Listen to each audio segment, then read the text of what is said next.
morning and welcome to Sunup on 7.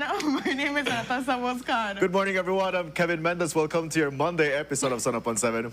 We have an exciting show prepared today because Jules has a special serving of the beef called the Budna beef. Oh, it's gonna definitely be something for the book. So for you guys, all that and so much more other beef topics will be included in. But you know, we have to start off with that and rip off the Band-Aid. That is so true, yeah. And get people, because there's been so many comments left and right. Repost, shares, all of that. Definitely. What else are we talking about today, Ren? We're also going to be talking about Screwworm. We're going to be talking about talking to the chief vet about what's going on with Screwworm. Of course, giving you guys a better understanding, allowing you guys to also share information. If you have any kind of questions, please make sure you put that in the comments too as well, so we can be able to address that. Definitely. But all that, so much more, discussing new apps. All kind of great stuff, guys, coming on today's show. You know how this works. Put your comments in the comment section. Make it live, interactive, fun, and respectful, of course. So now, let us kick. Let's kick. I'd never kick well the first time.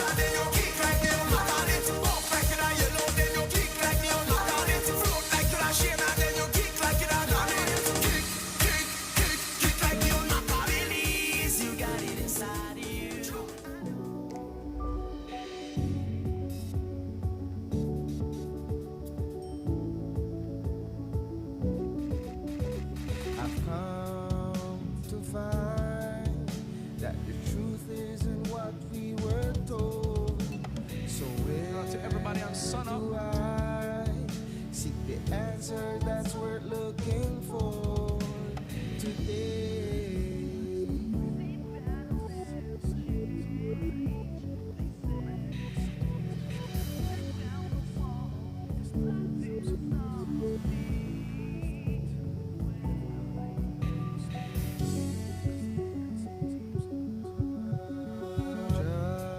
Just in time, and he's here to talk to us the about writing appears on the show that we're on right now. Tell me, and I were the first ones to see. And we're going to be talking about the hush that has been happening The world over the that we weekend. see So may far. seem that it'll never change. They say, but if you tear down the wall that's blinding us all, you'll see the way today.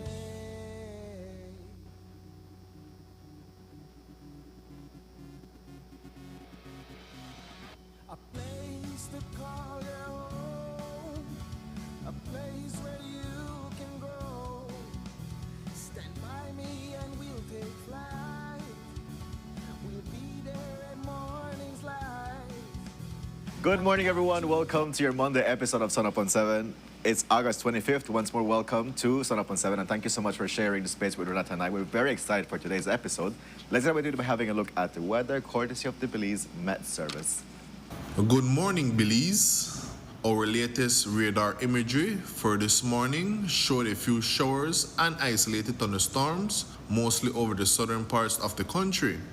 A tropical wave is supporting moist and unstable conditions over our area. The 24-hour forecast, skies will be cloudy at times. A few showers and thunderstorms will occur around the country, especially over northern and southern areas today.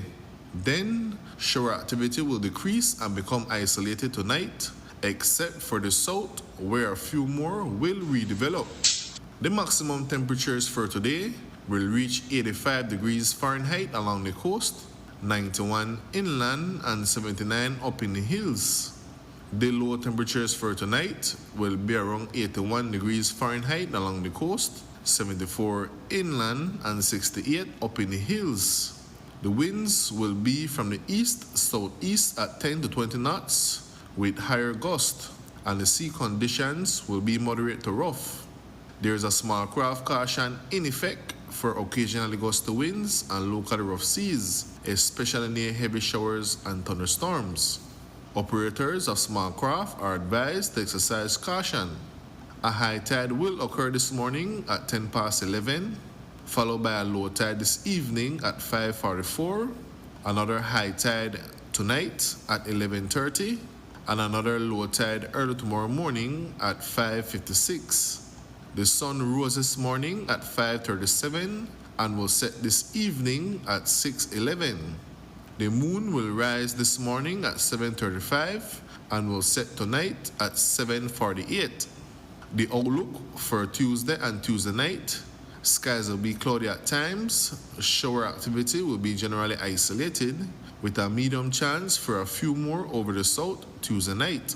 In the tropical weather outlook, at 3 a.m. this morning, Tropical Storm Fernan was located near latitude 33.7 degrees north and longitude 58.8 degrees west, or about 360 miles east-northeast of Bermuda. Fernan was moving to the north-northeast at 12 miles per hour with a maximum sustained winds of 50 miles per hour. This system poses no threat to Belize. Also, a tropical wave located over the Windward Islands continues to produce showers and thunderstorms. This system now has a low chance of development as it moves westward into the Caribbean Sea. This system currently poses no threat to Belize, but we at the NMS will continue to monitor its progression.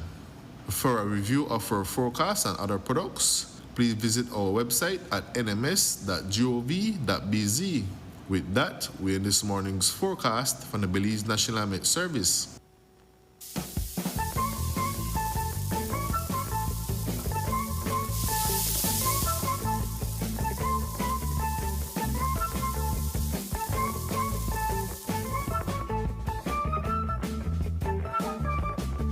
It's time for your Monday morning beef with Jules, and today we have a special serving called the beef budna. Jules, good. Yes, the Budna beef. The budna beef. Something like Kevin's that. so excited. He even said it. Yeah, to me. yeah, Like, yeah. He's like, people are actually saying that they get their recliners, that they the hear for the popcorn. comments, popcorn. Like, people are really waiting budna for beef this. today. I let them know that it's not just budna we're going to be speaking about. There are other things in the beef, but however, that's what they, one of the, It's a special sauce for special, today. yeah, the special sauce with extra Pièce de toppings. resistance, the centerpiece. Yeah, you know, it wasn't the plan to do the beef today, but the events of the weekend, Joseph Budna is in the custody of Guatemalan police, Guatemalan authorities. We can see these pictures are posted by the Guatemalan police department on Saturday, right? When there were so many rumors that he had been killed, etc. How did Budna get to Guatemala? That's a very good Yeah, question. that's This is what we know. He did a live at that nighttime live. He did at 7:46 p.m. on Friday night, and that lasted 45 minutes. At the end of it, he said, you know, I have a foreboding. I hear somebody call my name in at the bush. And then he said something that he's afraid of ghosts in the tree, just, you know, his witticisms. And that was the last anyone heard from him. He was abducted sometime after that, shortly after that. Right? So he was abducted shortly after that. Whoever abducted him delivered him to the Guatemalans in Arenal. He was then taken to Melchor. A Belizean woman met him at the hospital in Melchor, or encountered him Okay. at the hospital in Melchor waiting for treatment. She said he had been badly beaten. It is at that point he recorded a voice message saying, please call my brother at X number. The police abducted me, he said. They beat me up and they delivered me to Arenal. So that is his account. Now, there are 3 checkpoints at least active on that night on the highway. There are 2 MIT checkpoints that one would have to pass on the Western Highway. One at Cotton Tree, and the other one, I believe, at Red Bank. So 2 MIT checkpoints. I believe one of them did record seeing a blue equinox. The most critical checkpoint is the one on the Hydra Road going to Arenal. The road to Arenal, that is the most critical checkpoint. That is manned 24 hours for border security reasons. It is manned by Benke police during the daylight, and in the night, either the SPU or the MIT take it over. The SPU had it that night. A corporal was there that night. We want to know what he saw. There's only one way into Arenal. You have to pass that checkpoint if you're moving in a vehicle. We want to know what he saw. Now, if Budna was abducted by Belize police, that is called an extrajudicial extradition. Okay. It is unlawful. Yeah. In America, they call it an extraordinary rendition when you wake up in a third country, not in your home country. Now, if that is happening, that is alarming. Yeah. And I want to stress that whoever did this was able to coordinate with law enforcement in Guatemala to make sure they were waiting in Arenal. Nobody gets picked up in Arenal because you're a Belizean who managed to drift across the border. Let us be clear. Right. Arenal is a binational village, for those who don't know, half in Belize, half in Guatemala.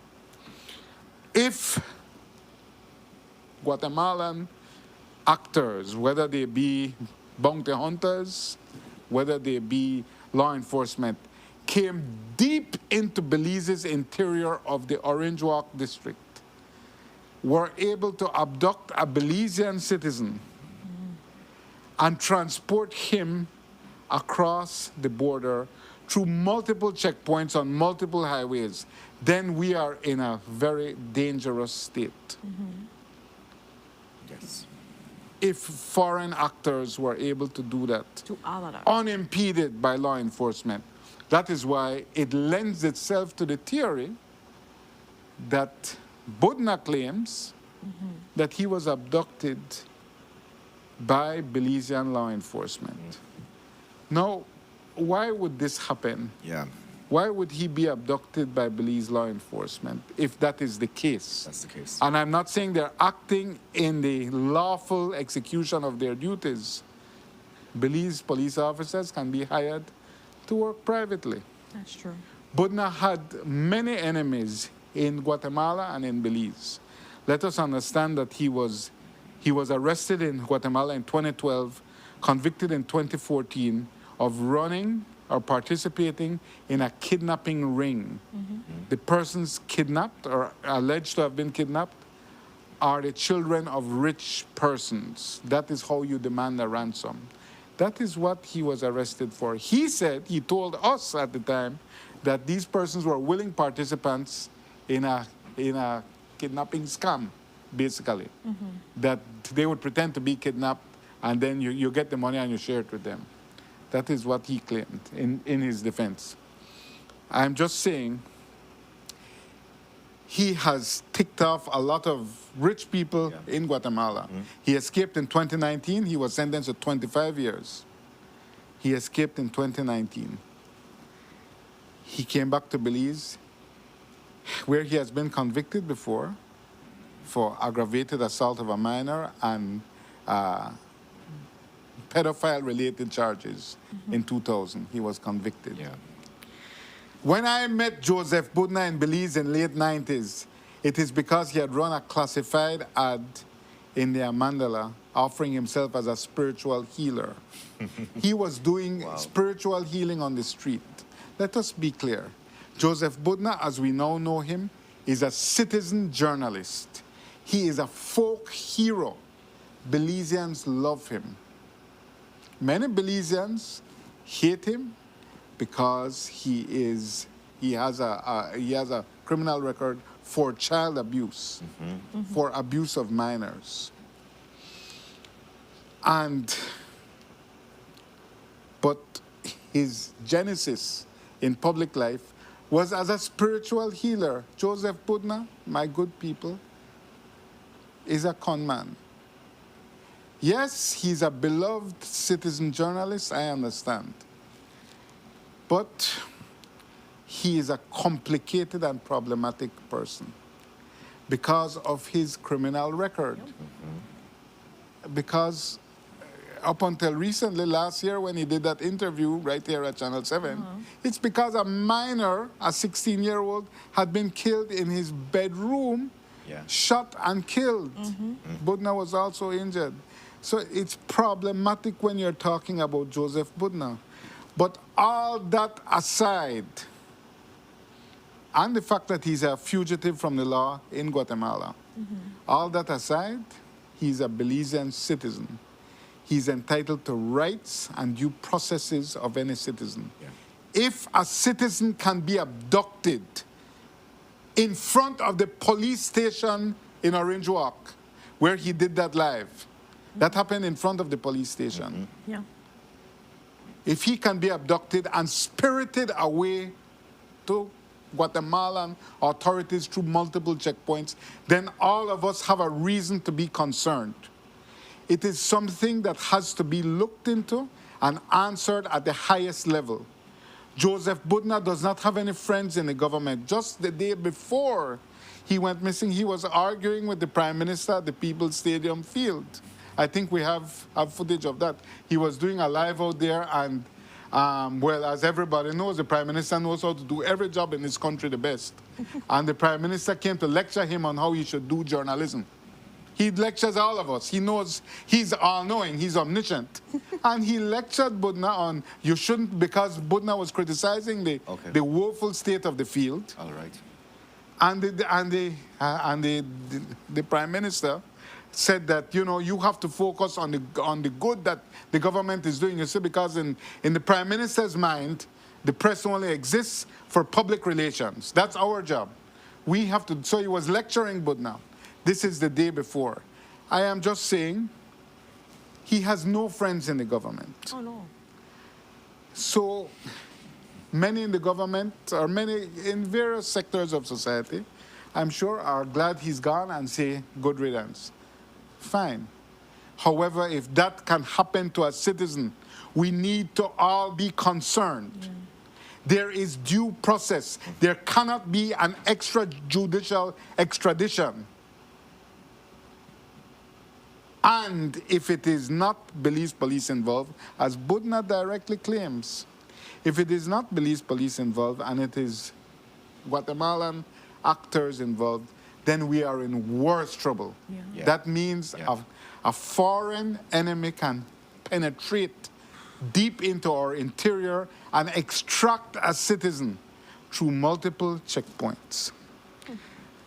So, first of all, from the police, we need to know what was on the security video. It happened in front of the police station. What was seen? What was not seen? We need to know what was on the security video. Second, we need to know what happened at least 3 checkpoints between Orange Walk and Arenal. At least 3. What happened? Somebody had to say something. The police put out a release yesterday that didn't say much, but critically, the release said, they put out a long release, again, telling us how to do our job. The police release says that, you know, the investigation was initiated, official report filed by a witness to the event. The witness reported observing a confrontation involving several individuals, one of whom matched the description of Budna, who was subsequently placed into a dark-colored SUV, that's a Chevy Equinox, bearing a Belize City license plate. Upon receiving this account, the department's investigative protocols were immediately activated. Were the vehicular checkpoints immediately activated? The minute someone is abducted, and this happened in the view of the police station, the first thing you do is send an all formations directive. Vehicular checkpoints to be enacted now. persons, abductors, are on the run. It is not a close distance. It's not like they went to Corozal border, Yeah. which is only 40 minutes, 35 minutes away. They went to Arenal. The minimum time you can take, even if you're traveling at high speed, is 1.5 to 2 hours. Yeah. And there were fixed checkpoints in place. Where are the answers? Was the state complicit in the spiriting away of a Belizean citizen and handing him to a country that claims us? If that is the case, if the state or state actors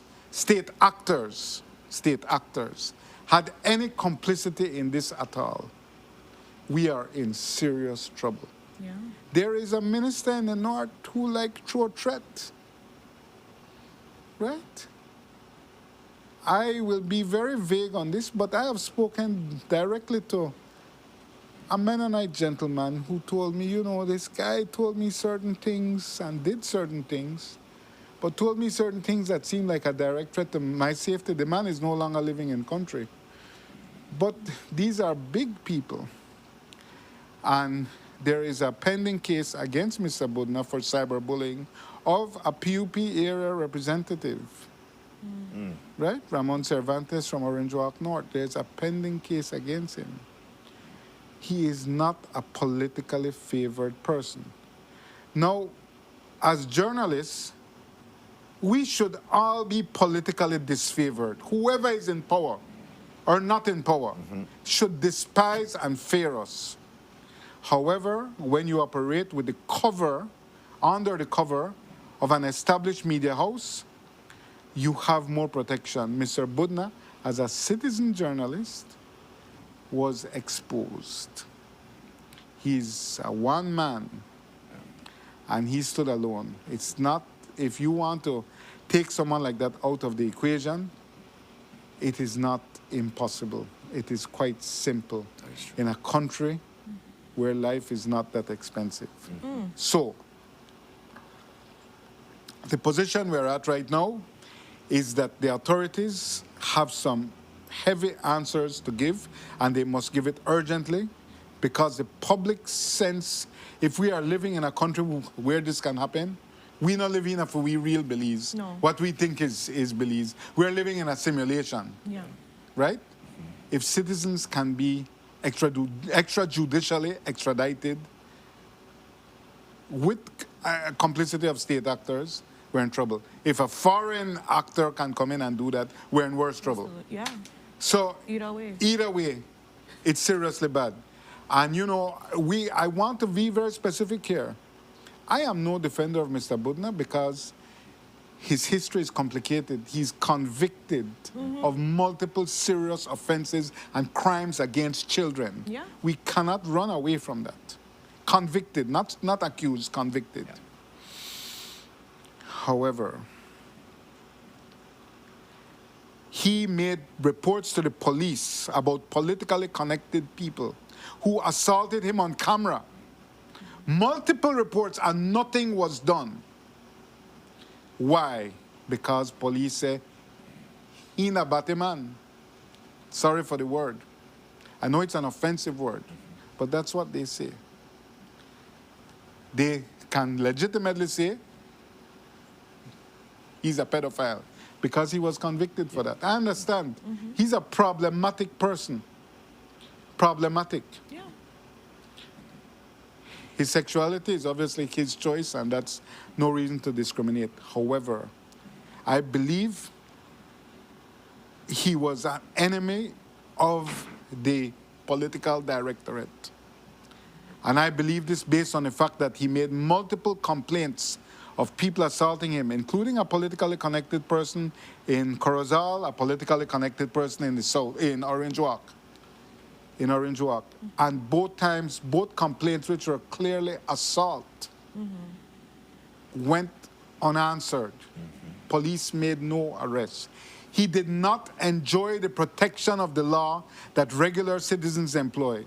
And the reason he did not enjoy this, yes, his criminal record. Yes, he's problematic. But also because he was not favored by the political directorate. And you know, got nobody for back up. Yeah. Right? If someone assaults anyone who works at Channel 7, we can get behind it. We put the full institutional weight of our organization as best we can behind it. But when you're a lone wolf, you have no protection, no cover. The state needs to give credible answers. And they need to explain how a citizen of Belize ended up spirited into the hands of Guatemalan authorities. It's a lamentable and worrying situation, and we need answers, and we will be praying for it today. I pray the commissioner makes himself available. I believe he must make himself available. Must answer. There are legitimate questions to answer. What did your 3 checkpoints observe? I know one of them for sure saw a blue Chevy Equinox. What did they observe? Anyway, I will say only in closing that for somebody who's a fugitive, Mr. Budna could have a fugitive from the law in Guatemala. You escaped a 30-year sentence after 5 years, a 25-year sentence after 5 years. You could have made Lily lower. You could have made yourself less prominent. He's an attention-seeking citizen journalist, not an irregular. That man loved your attention, and that was his thing. But he could have kept a lower profile. When you are a fugitive of the law in a neighboring country, you shouldn't be going live every 10 minutes and saying, "Are not the best idea. And one of his many enemies caught up with him and sent him away. That is not kosher. Answers need to be had. How can this happen to a citizen? Moving on. Let's move on, Jules. Sorry, on to our second coach topic. Well, beef topic is Justice Mel Mahler, a merit-based appointment or political favoritism? Melissa Balderramos Mahler will take up a seat on the Court of Appeal, I believe September 21st to the end of October. I want to be clear. Melissa Balderramos Mahler is totally capable of this. She's a brilliant woman. She's a woman of high integrity. She's a highly capable attorney. There can be no question of her fitness for a judicial post. Maybe not this one, but she is a highly capable person. If she ends up on the bench of Belize in any future iteration, it will be a benefit to our country if she is so public-minded to think of doing that. So I want to praise her in every way I can. However, my issue is that the government has to be aware of the optics. What would the man or woman on the street say to see a minister's wife, Anthony Mahler's wife, elevated to the highest court in the territory of Belize? Yeah. It's not our apex court. Our apex court is in Trinidad, CCJ. But the Court of Appeal is the highest court in the country within these 8,867. When such a person is elevated, the man or woman on the street will not see her brilliance, will not see her integrity, will not see her skillfulness. They will see, they elevate a minister's wife. It erodes the confidence in the justice system. Therefore, the judicial and legal services, or whoever made the decision, should have said, let us advertise it for the avoidance of doubt or the avoidance of any speculation. Yeah. Because they knew they wanted to bring her in for that period. It's only 2 months. Not a big deal, but it is a big deal. Conflicts can arise. Yes, senior practitioners argue with me and tell me there's no conflict. However, if you sit in appeal on a high court's decision, let's say you're a high court judge, Renata, and I sit above you and I make a ruling against your decision, and then next month I have to appear in front of you as a normal attorney, it gets a little bit cute. Yeah. But Those matters are not, to me, sufficiently answered by the Attorney General. However, I won't go into those esoteric points. The point I'm making is the government, the Attorney General's Ministry, Judicial and Legal Services Commission should have made sure to advertise it. Otherwise, it looks and unfairly to Melissa Balderrama Smaller, it looks like you just say, boy, make we find a good PUP if you put here. I want to say the Court of Appeal is a high court in Belize. I do not believe that she has, from my observation, that she has a sufficient body of work in the legal field to justify an appointment to that court. As I said, a brilliant and capable woman of high integrity. However, that is a very high court, and I believe I'm just an observer, just a member of the public, no expert, but that you should have a significant body of legal work that can say, yeah, you were involved in this precedent-setting case. Yeah, you were the lead attorney in XYZ. That is just my view. We have other people in country who are experienced judges. Godfrey Smith, for example, is an experienced judge. He worked 3 years on the Eastern Caribbean Court as a judge. I think he worked also on the Eastern Caribbean Court of Appeal. I'm just saying there are persons. Why did you pick Melissa Balderrama Smaller? That's a very good question, yeah.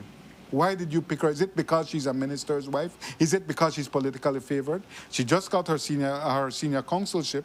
Is that because she's politically favored? These are the questions that arise in the public's mind. Yeah. And to avoid, these are natural questions, you know. Who you put on as a minister wife, that erodes the quality of justice. Justice is just perception, you know.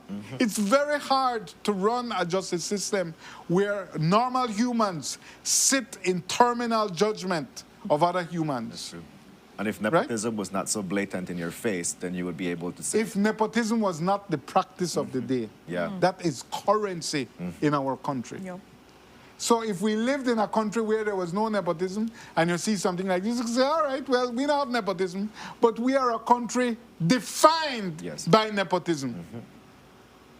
So I really, you know, it's going to happen, and she will serve for 2 months.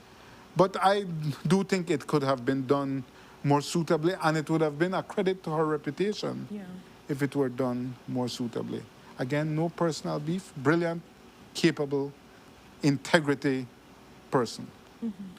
Anyway, moving on. Let's move on. Let's talk about the kindness of Karim. Karim Musa is the kindest man alive. He is. He is the kindest man alive. You know, I want to refer, and I know I've visited this subject before. It was, I believe, wholly inappropriate, and he concedes for him to talk to police officers on the ground on the execution of their duties. But in an interview last week with Courtney Menzies, he said, you know, I just happened to be with Minister Mai when this call, and the officer took my call. The proper channel is to go that way, you know, to go to his supervisor. But because you're a minister, they rely on you for recommendation and advice. Of course. You're not a minister, you're a demigod. Of course they rely on you. But he says here, and again, I think the right decision was made. He goes into then that the police officer called him to apologize. You know, and he said, you don't have nothing to apologize for, man. Because the police officer said, the village chairman misquoted me, right? And I said, I want to find the exact quote. Right, so he said that he told, but that I want to find the exact quote, and he said that he said, hold on, give me a minute. He said he's the kindest man alive. He said he told Karim reports He said, you never told me to stand down. The chairman misquoted me. So I don't know why the chairman is saying that. That's what the police officer presumably told Kareem. I said, I totally understand your position, officer, but I do not feel, do not feel the need to apologize to me. So Kareem, the magnanimous, told the police officer, not feel bad if you apologize to me. Kareem Musa, you should be apologizing to the police officer for humiliating him, for publicly undermining him, for crossing a line that no minister should cross, and ministers love to cross. The Prime Minister loves to cross it. Make a call on Derek when he called a forestry officer in the conduct of his duties 3 years ago. They love crossing lines. They love to show people, I so big. Make a call in. Tell them what to do. So Kareem Musa, you are not being generous, my brother. You are being entitled. You should have called the police and said, watch out. I shouldn't have me call you, man, my bad. Or you should at least pretend to feel that way. But when you say, officer, do not feel the need to apologize to me. I am a God. I am forgiving. I am kind. No need to apologize to me, the mighty. No, sir.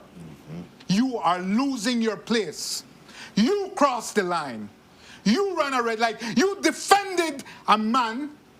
Or let me change my words. I want to retract that. He acted in a way that benefited an illegal logger.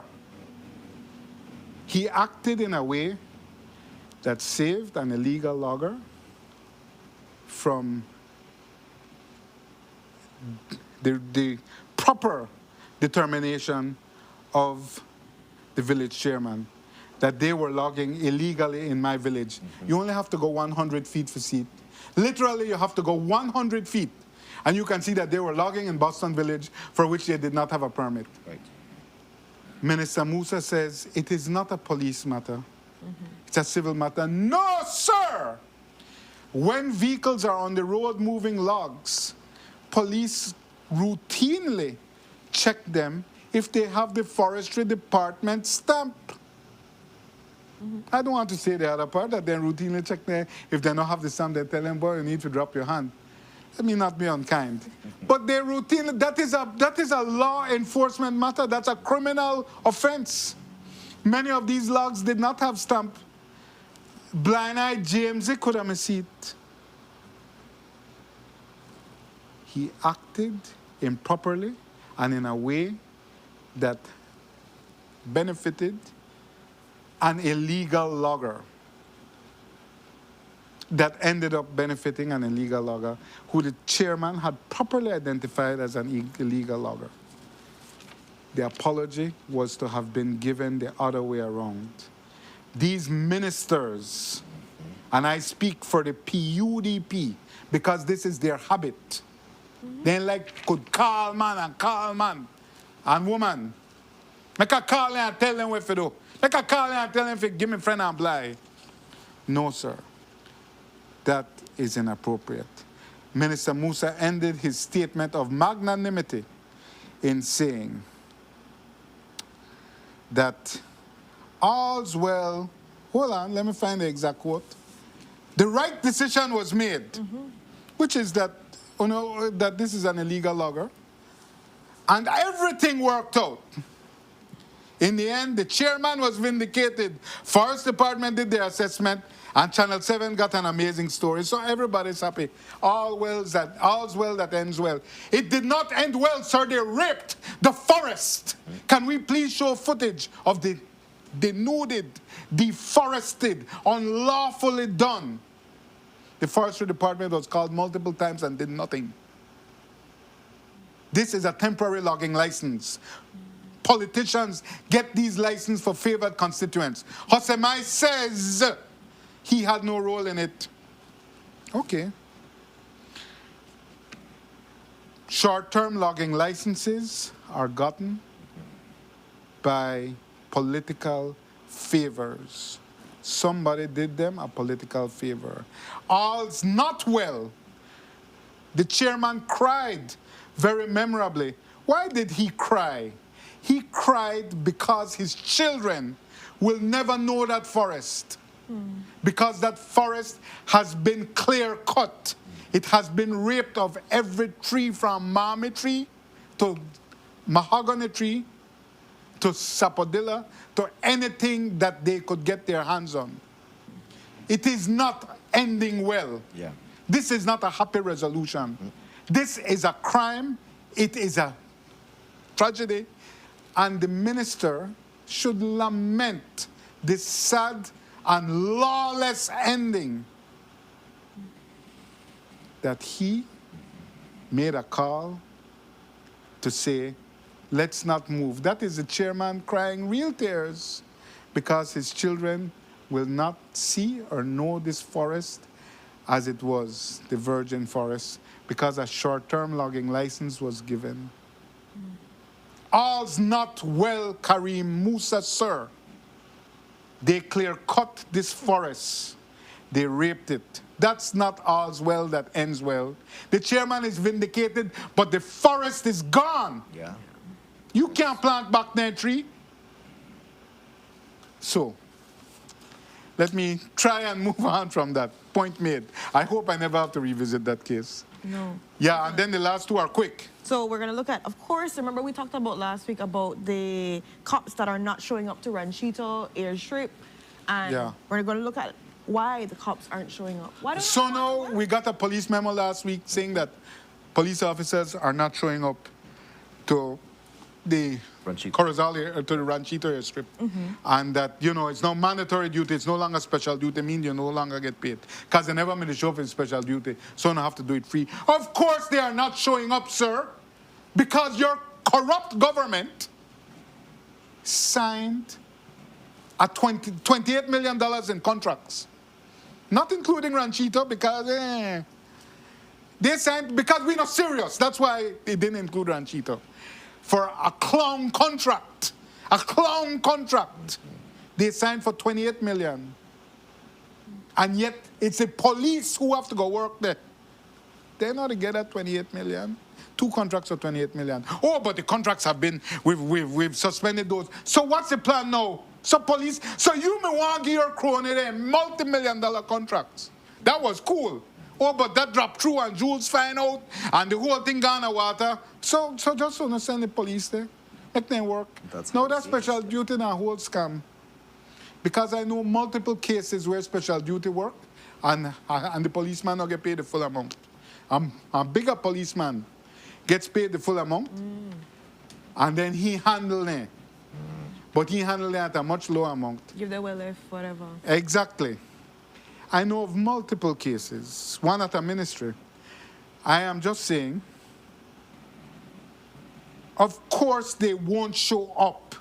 It's really a kick in the gut for a police officer to know you don't give your big man there 2 nice contract. You paid out over $1 million and the Prime Minister will not say, will not answer how much you pay I Security and 4 Diamond. How much did you pay? Mr. Minister of Civil Aviation, you, John Brisen, you're answerable. But you always to play. He called me for 45 minutes last week to lecture me.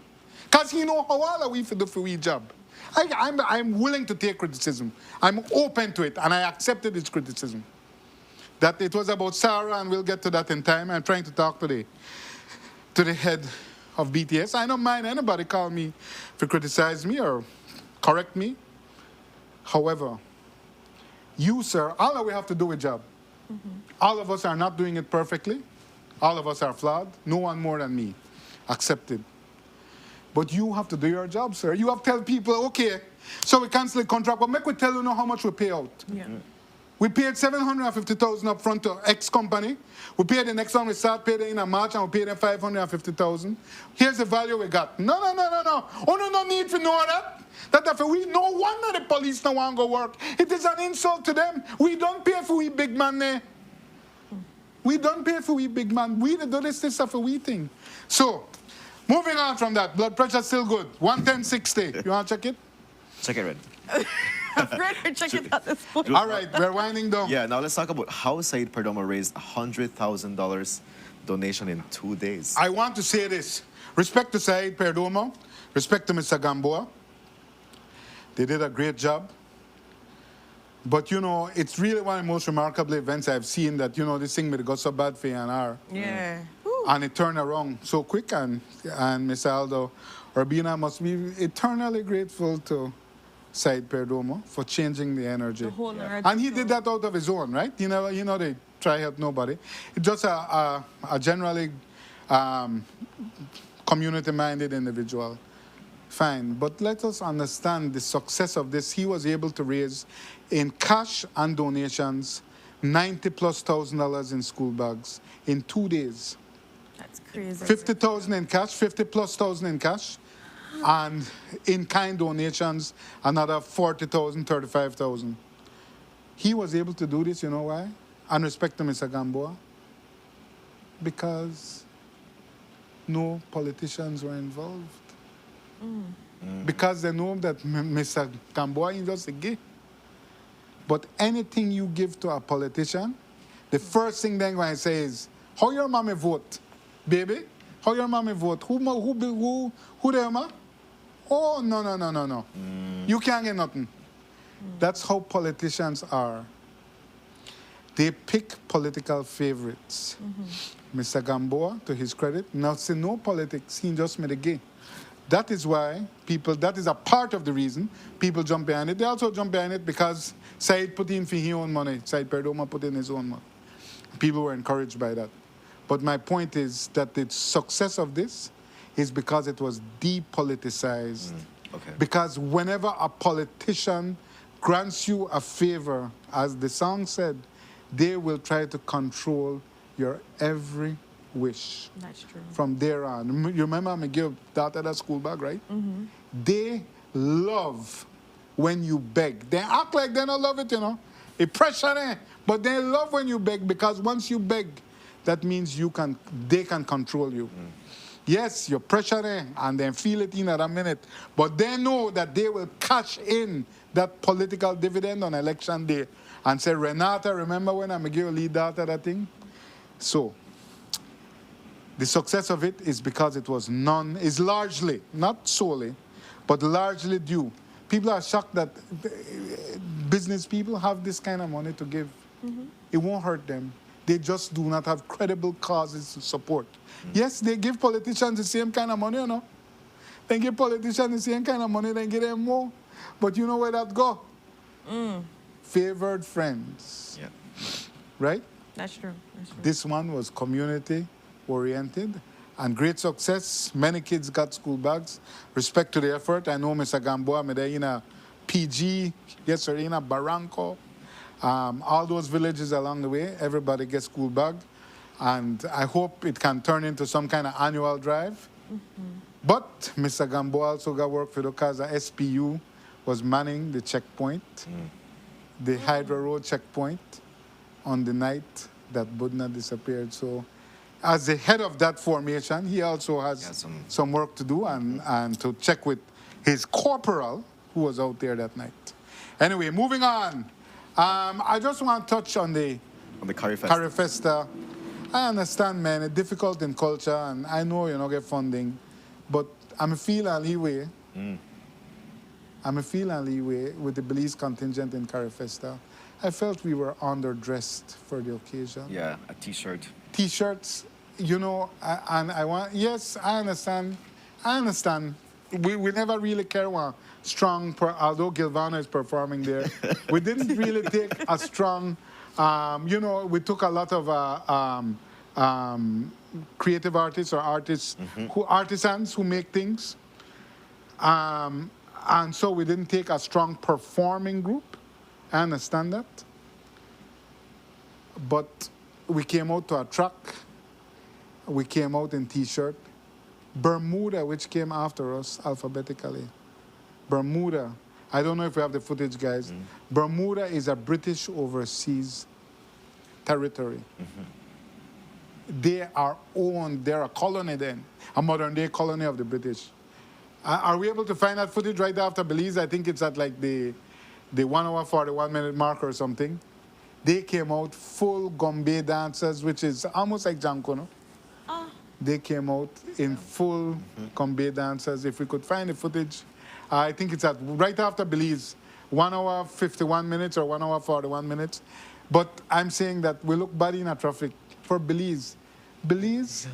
I don't want to be unkind to my brethren in the Caribbean, but they ain't got nothing on us. The richness and diversity of our culture, they got nothing on us. And I think that we punched beneath our weight. I understand, I will not blame the team that was there. I understand the limitations on expenditure, etc. But PUP is a party of culture. I will give them that credit. PUP is a party of culture. We should have look a little better out there. Belize is abundantly rich in cultures. These countries have very homogeneous, these island nations have very homogenized cultures. Yeah. Belize's diversity far exceeds theirs.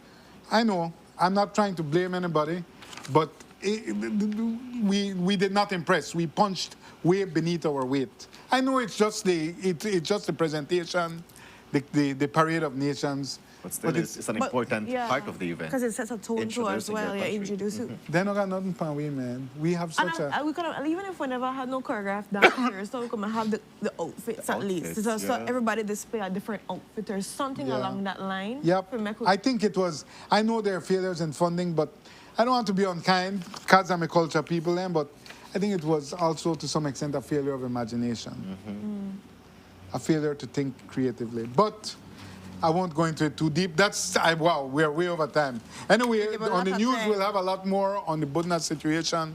You know, we'll be looking into it. We pray the commissioner, he should make himself available today. And it's a matter also for foreign affairs. It's a matter also for immigration. And it's a matter for the prime minister as well. It's an important existential issue of state. Yeah.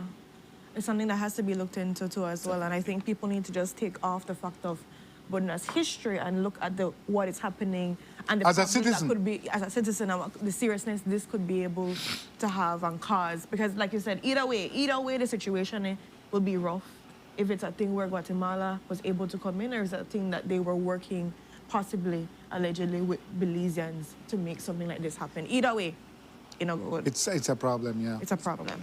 Good. Yeah, as a wrap up, we have a sunrise out from Belmopan. So we have to thank Sher Dawson for the information of the sunrise today. To drink that water, you do a good job. You're going through that today. You're going through. Ooh, look at Stunning. this. Stunning. Wow, that is gorgeous. Sunbeam. So, Sher Dawson, thank you so much for this submission. Very much beautiful in every single way, shape, and form. Continue to send in your sunrises, guys. We always appreciate to share those moments with you. We're going to go to our first commercial break, but when we are back, we dive into excitement because we're discovering a new app, 501 Pulse. Stay tuned for that and so much more.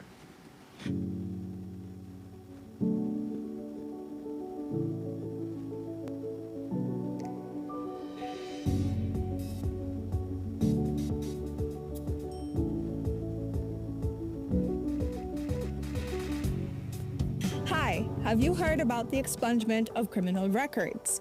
Well, as of August 1st, 2024, the Criminal Records Rehabilitation of Offenders Act allows for you to apply to have certain criminal charges permanently erased from your record. Isn't that amazing? So, what makes you eligible to apply for expungement? The offense must qualify for expungement based on Schedule 2 and 3 of the law. You must meet the applicable rehabilitation period. This is the time period you must wait before you can apply. The applicant must not have any outstanding matters or have had any other convictions during the rehabilitation period. You can qualify for automatic expungement for certain first-time drug offenses, as well as COVID-related offenses. So, what are the benefits of expungement? Well, it broadens employment and educational opportunities that a criminal record would normally hinder. It gives you a peace of mind, away from the stigma of having a criminal conviction, and provides you with access to services that may be otherwise restricted. If you have a past criminal conviction, here's what you can do to get it expunged. First, verify if you qualify for expungement. Then, prepare the application package. Each package consists of 2 forms. Applications are available countrywide. You then make a non-refundable payment of $100 at your nearest Treasury Department and finally submit the package and payment receipt to any Ministry of Human Development office countrywide. Note, applicants will receive a notification within 90 days to see if their application was approved or denied. So, if you are interested, visit any Human Development office countrywide, any magistrate court, or the Ministry of Home Affairs office in Belmopan. For more information, you can call 227-2716 or you can WhatsApp 613-0343.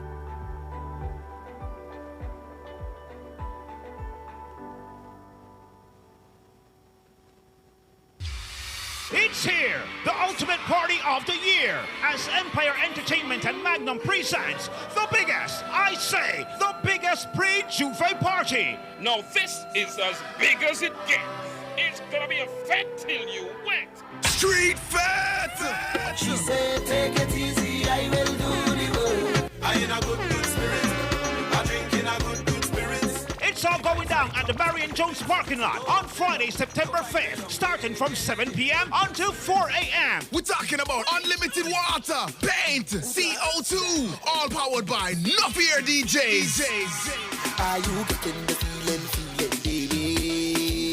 Music by Belize's top DJs and hosted by DJ Dixie and DJ Dalla. Purchase tickets for $35 through the Quick Pass app. Naked Chicken on Mahogany Street and Plugs Belize office across from the Old Golden Bay at number 1 Craig Street for only $65. Purchase the Street Fed package, which includes whistles, beads, bags, t-shirts, cups, LED baton, and the ticket from Plugs Belize only. Sponsors: Travelers Liquor, Magnum, Madisco, Plugs Belize, and the Honorable Devin Daly.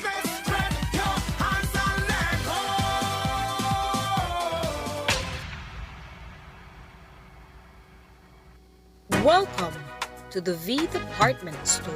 We are conveniently located on Coney Drive in Belize City. That's right on Coney Drive in Belize City.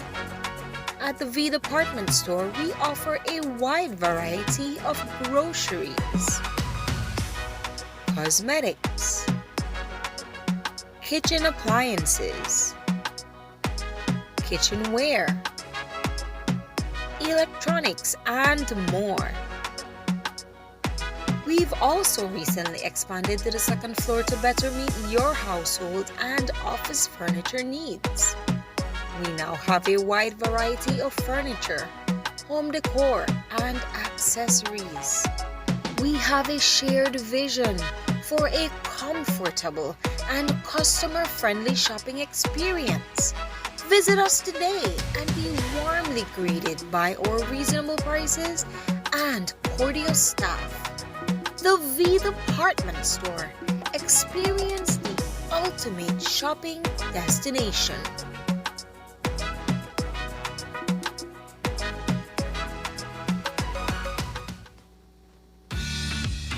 We understand that there aren't enough hours in the day. That's why RF&G is working to make the process of renewing your insurance policies easier. WhatsApp the words "Get Started" to 670-8700. We will prompt you to select the service you are interested in. Select the service and answer a few simple questions. An RF&G representative will process your request and follow up with you when your transaction is completed. It's that easy. Use WhatsApp and skip the lines. Remember, it pays to get it right with RF&G Insurance, a Road Group company. Wake up to positivity and inspiration. It's a fresh and diverse twist on your mornings. Tune in to Sunup on 7 every weekday morning at 6:30 a.m. right here on your nation station, Channel 7. It's the morning show you don't want to miss.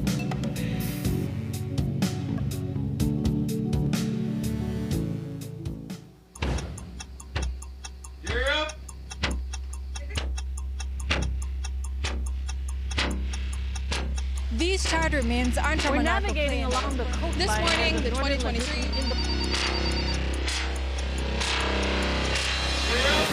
Good evening. Good evening. I'm Sheree Kelso, And here's what's ahead for you on 7 News tonight.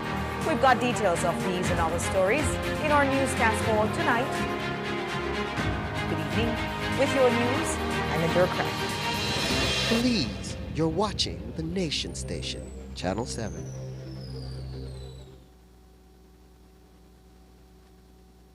Hi, have you heard about the expungement of criminal records? Well, as of August 1st, 2024, the Criminal Records Rehabilitation of Offenders Act allows for you to apply to have certain criminal charges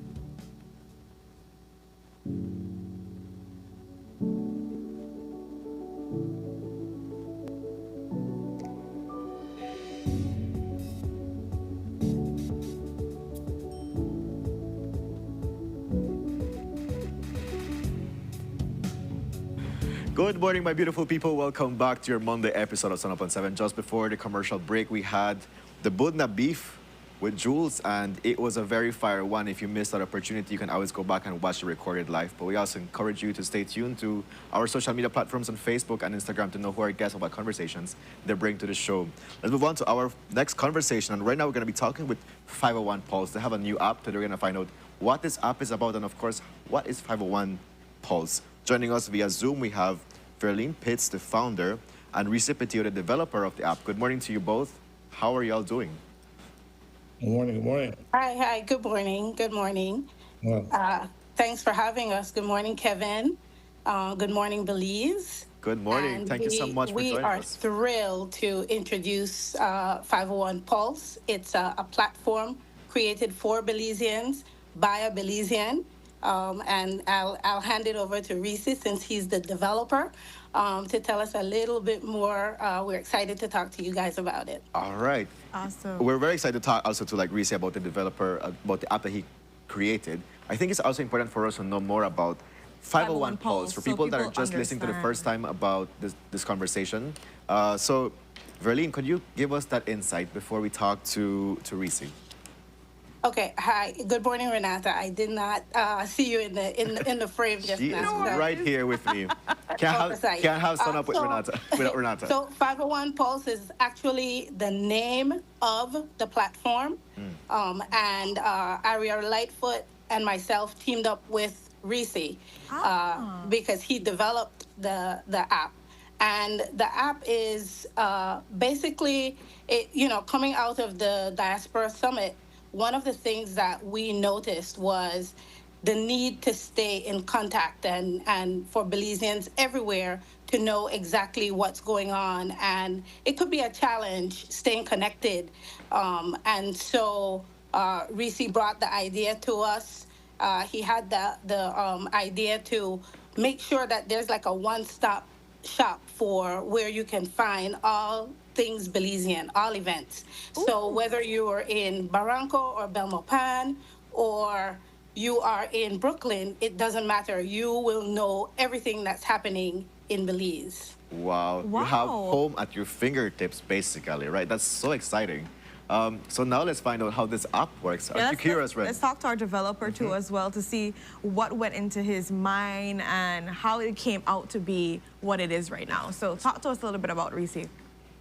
Hi, yes, good morning, Warren. Thanks for having us on. So I've been in the technology space for many years, over 20 years. So I started out at WorldCom, working in Belize City, and then even in high school, I was always in technology. So the platform really started when I noticed the NCC had put out their calendar for the September celebrations, and I was excited to see it.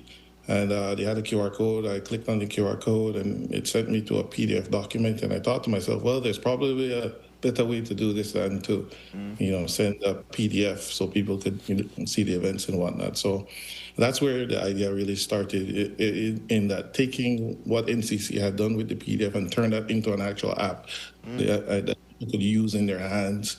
And then you started talking to Verlene and then Aria as well from the diaspora group. And I said, we could really turn this into a platform for Belizeans at home and abroad to really understand what's happening in their community, wherever they are, whether you're in London or in Dallas, Texas. I'm in Dallas. Sometimes we are in our own bubble, and there are things happening in the diaspora as well as at home.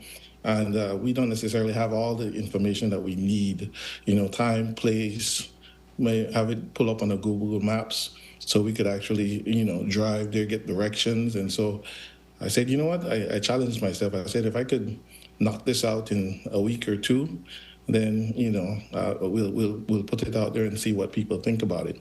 And so that was the nexus of the 501pulse.com, platform idea.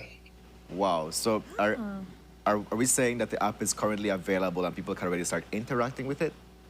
Yes, it's actually a website. It's a web app. So you could go to 501pulse.com and it's live, and you could actually see the events that are happening in Belize right now. We're starting to add other events throughout the diaspora in Dallas, Chicago, New York, in London. We have groups in Australia who are now reaching out to us and say, hey, put our events on the platform so that those in the diaspora can also find those events. So in keeping with the theme, stronger together, really, the platform, the aim of the platform is really to unify the Belizean community at home and abroad so we stay connected with each other and we could, find each other, find events. If you're having an event in New York or DC, Belizeans alike could go to one place and find out what's happening.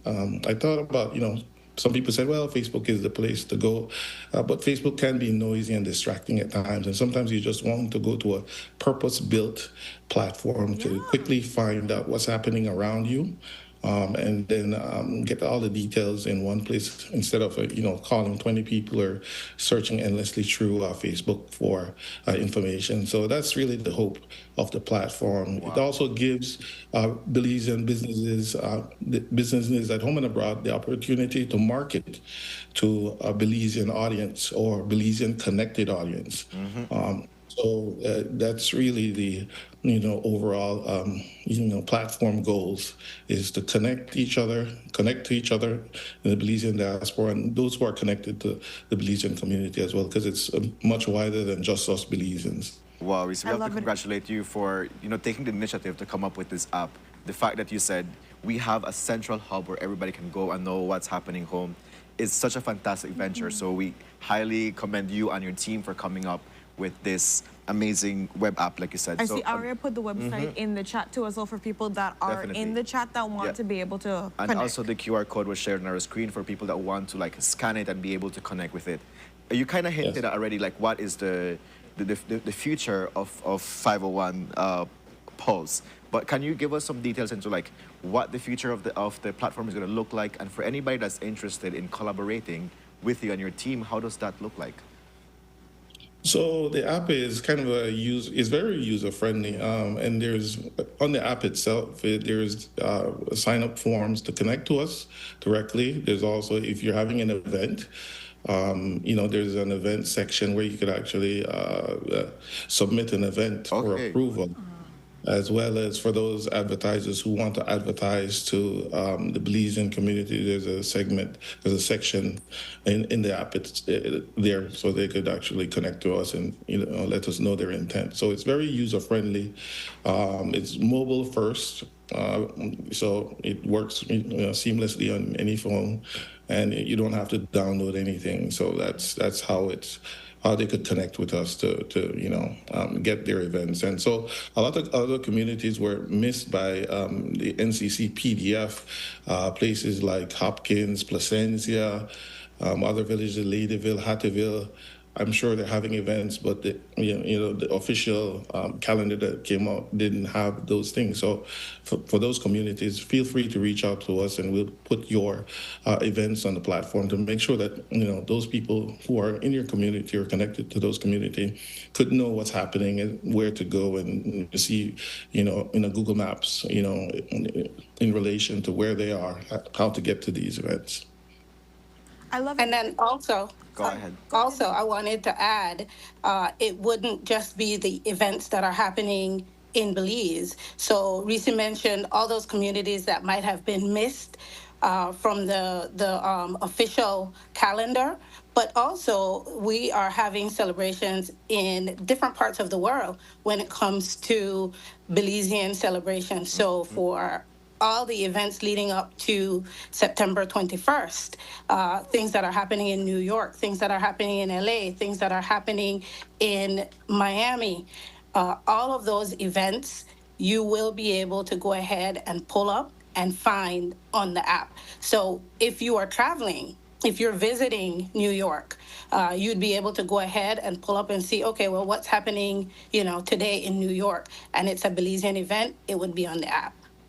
I love this. Yes. I like the idea of not just connecting Belizeans with what Belizeans are doing, but allowing everyone home and abroad to have that piece of understanding, because like people are saying in the chats, like sometimes it's really hard to find out what's going on in our country or going on abroad, and you want to know it beforehand too as well, and to understand now that all they have to do is connect with you guys to kind of get themselves registered for that specific event. Question now, is it a thing where, I know there's some events that require like a ticket to be bought or so forth. This app is only featuring the actual event and details. It's not giving, like, people can purchase tickets on this, right? They would still have to be required to go to the event and purchase tickets, correct? Or is that something? So that's the next step in the app. It's not a stretch to go there from a technology perspective, and so we're looking at partners at home and abroad. You have payment gateways like Stripe here in the U.S., Eventbrite in Belize. You have Digi.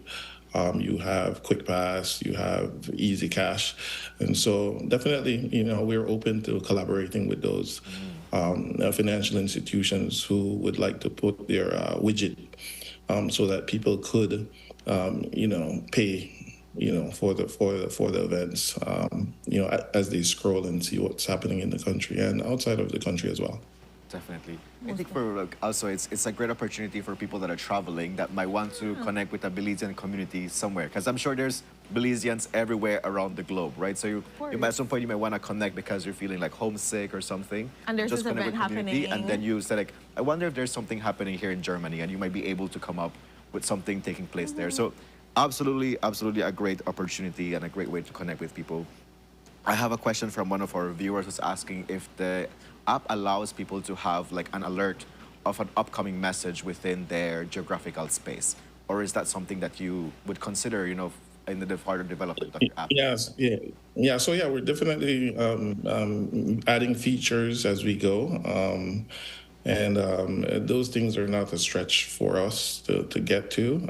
These things you have to test and code, and I really did it in about a week and a half, and so we're building rapidly, and we'll see what the market says about it, and the features that they want, and we'll put those things in.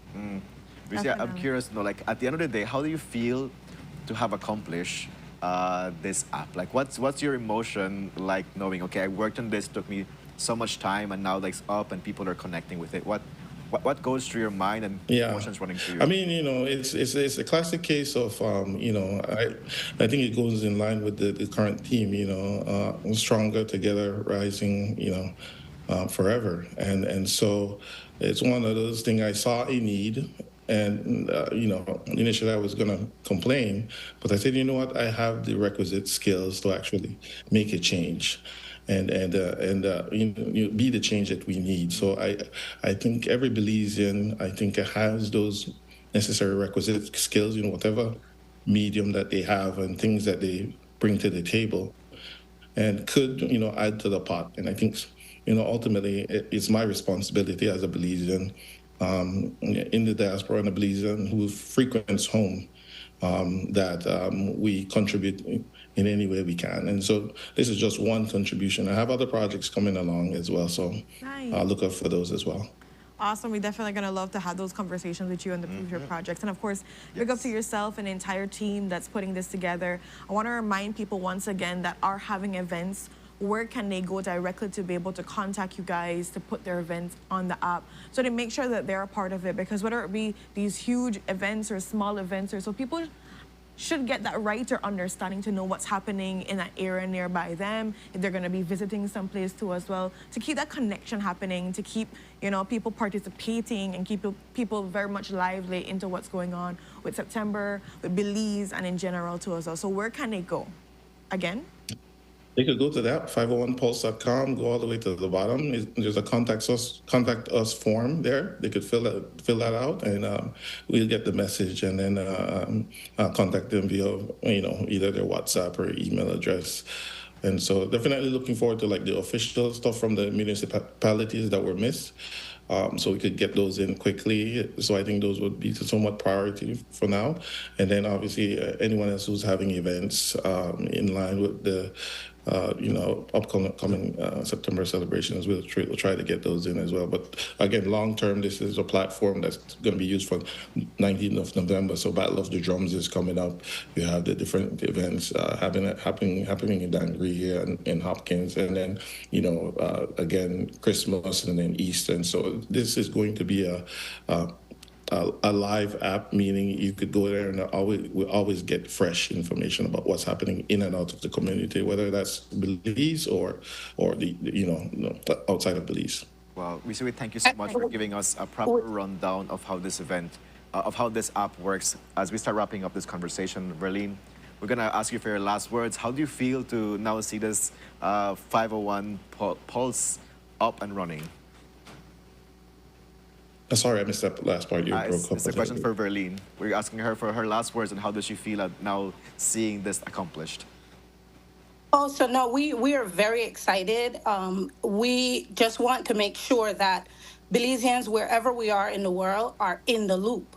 And so whether you're visiting Belize, whether you're a student studying abroad, sometimes it can be very hard to find your community when you first arrive. Yes. And so this is something that will easily keep you connected. Even people who are visiting Belize, right? We have a lot of tourists that go in September time, November. So they'll be able to go ahead and pull up and see what's going on and join in the celebrations.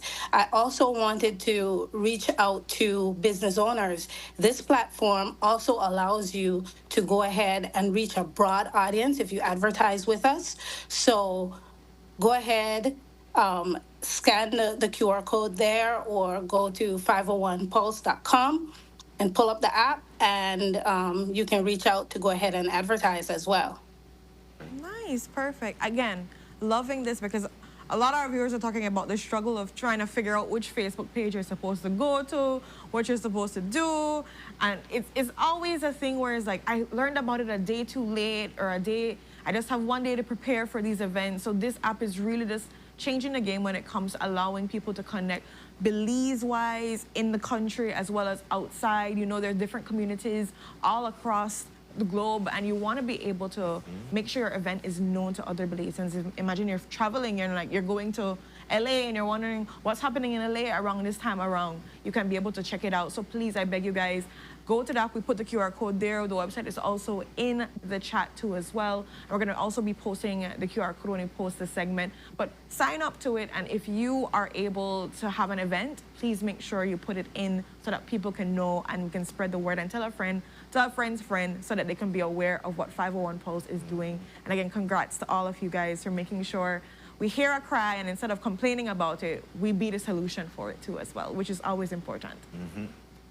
Yes. So with that, guys, we're going to go to our next commercial break, and we'll be right. We're going to be having conversations about Screwworm and learning a lot more for you. Yes.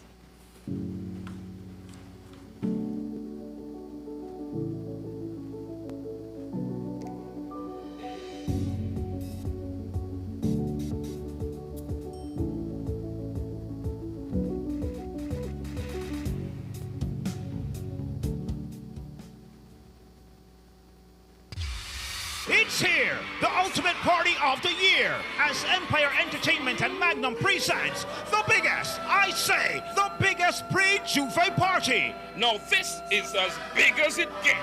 It's gonna be a fat till you wet. Street fat! She said, take it easy, I will do the work. I in a good spirit, I drink in a good spirit. It's all going down at the Marion Jones parking lot on Friday, September 5th, starting from 7 p.m. until 4 a.m. We're talking about unlimited water, paint, CO2, all powered by Nuffier DJs. Are you getting the feeling, baby? Music by Belize's top DJs and hosted by DJ Dixie and DJ Dala. Purchase tickets for $35 through the Quick Pass app. Naked Chicken on Mahogany Street and Plugs Belize office across from the Old Golden Bay at number 1 Craig Street for only $65. Purchase the Street Fed package, which includes whistles, beads, bags, t-shirts, cups, LED baton, and the ticket from Plugs Belize only. Sponsors: Travelers Liquor, Magnum, Madisco, Plugs Belize, and the Honorable Devin Daly.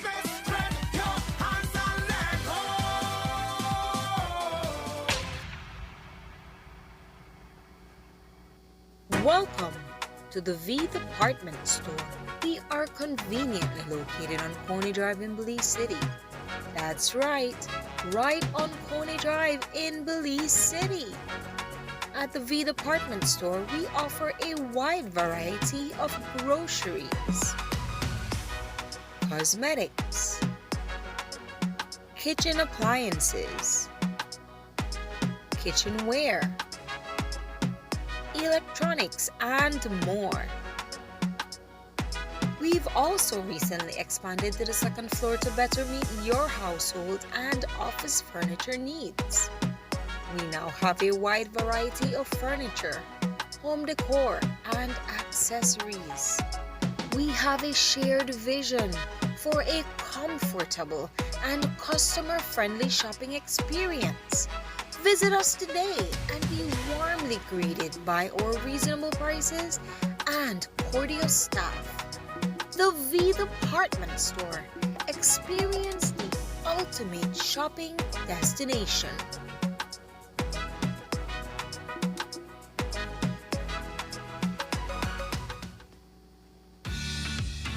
We understand that there aren't enough hours in the day.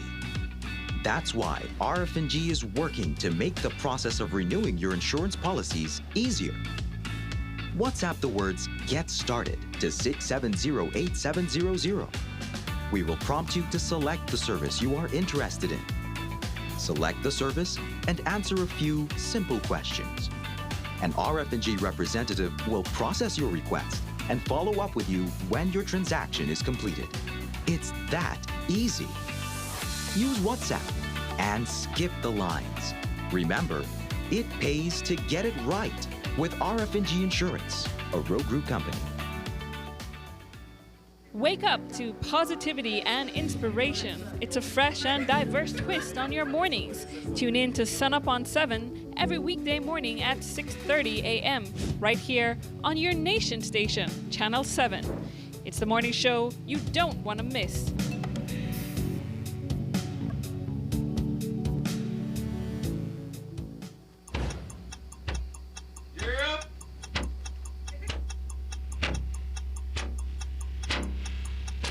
These charter means aren't We're navigating along the coastline. This morning, the 2023 in the...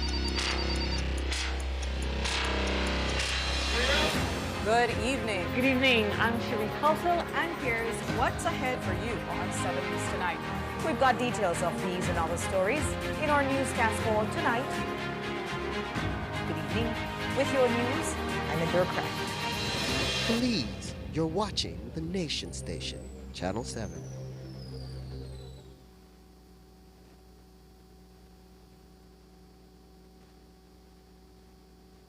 Hi, have you heard about the expungement of criminal records?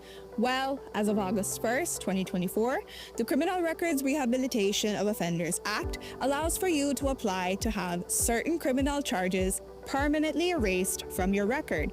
Isn't that amazing? So, what makes you eligible to apply for expungement? The offense must qualify for expungement based on Schedule 2 and 3 of the law. You must meet the applicable rehabilitation period. This is the time period you must wait before you can apply. The applicant must not have any outstanding matters or have had any other convictions during the rehabilitation period. You can qualify for automatic expungement for certain first-time drug offenses, as well as COVID-related offenses. So, what are the benefits of expungement? Well, it broadens employment and educational opportunities that a criminal record would normally hinder. It gives you a peace of mind away from the stigma of having a criminal conviction and provides you with access to services that may be otherwise restricted.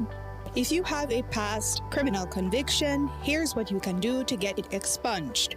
First, verify if you qualify for expungement. Then, prepare the application package. Each package consists of 2 forms. Applications are available countrywide. You then make a non-refundable payment of $100 at your nearest Treasury Department and finally submit the package and payment receipt to any Ministry of Human Development office countrywide. Note, applicants will receive a notification within 90 days to see if their application was approved or denied. So, if you are interested, visit any Human Development office countrywide, any magistrate court, or the Ministry of Home Affairs office in Belmopan. For more information, you can call 227-2716 or you can WhatsApp 613-0343.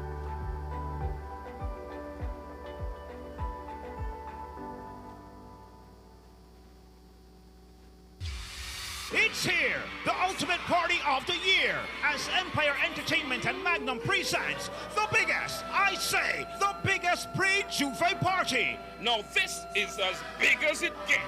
It's gonna be a fat till you wet. Street Fat!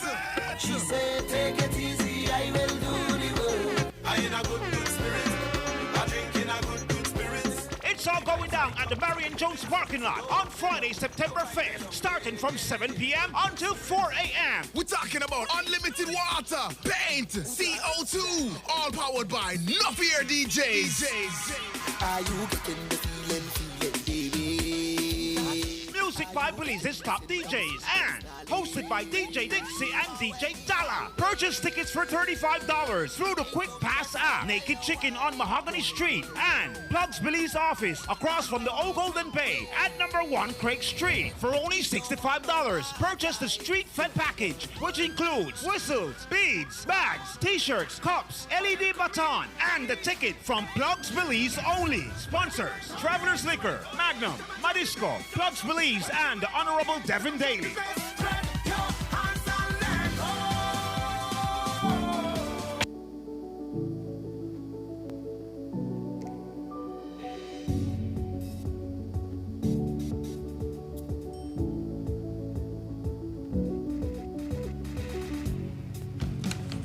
Good morning, my beautiful Sun Up on 7 family. Welcome back to your Monday episode. It's time for us to jump into a very informative conversation with Dr. Roxana Alvarez, the Chief Vet Officer. Today we're going to be talking about the screwworm with her. Before we get into the conversation, let's do a check-in with Dr. Roxana. How are you doing today?